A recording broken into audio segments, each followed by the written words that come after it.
افضل صدقہ کون سا ہے؟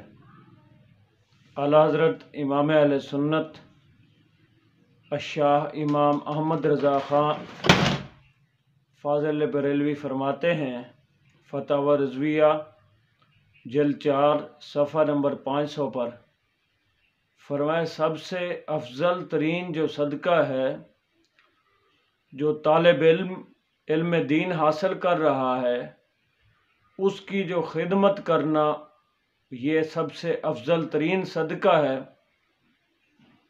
اور فرمایا اس پر اللہ تعالیٰ اجر کتنا عطا فرماتا ہے؟ فرمایا 700 گنا اجر عطا فرماتا ہے اللہ رب العزت۔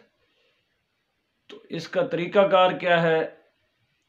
یا تو اس کی خدمت کر دی جائے پیسوں کی صورت میں، یا پھر اگر وہ مدرسے میں ابتدائی کتابیں پڑھتا ہے تو وہ لے کر دے دی جائیں، صرف و نحو پڑھتا ہے، یا اسی طرح اگر وہ آگے فقہ اصول فقہ پڑھتا ہے یا منطق، جو بھی اس کے اسباق ہیں اس کی کتابیں لے کر دے دی جائیں۔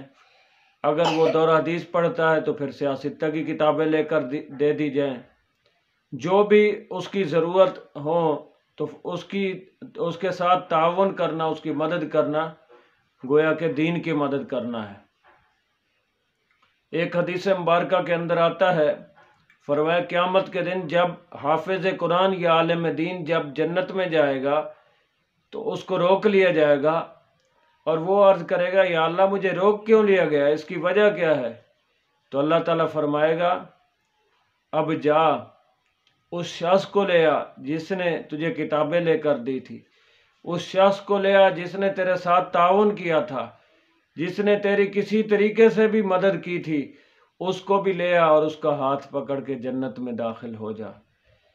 اسی طریقے سے ایک شخص تھا، غریب تھا بیچارہ، طالب علم تھا، مطالعہ کر رہا تھا، درزی کی دکان سے تھوڑی سی روشنی آ رہی تھی تو وہ پڑھ رہا تھا، دہلی کا بازار تھا۔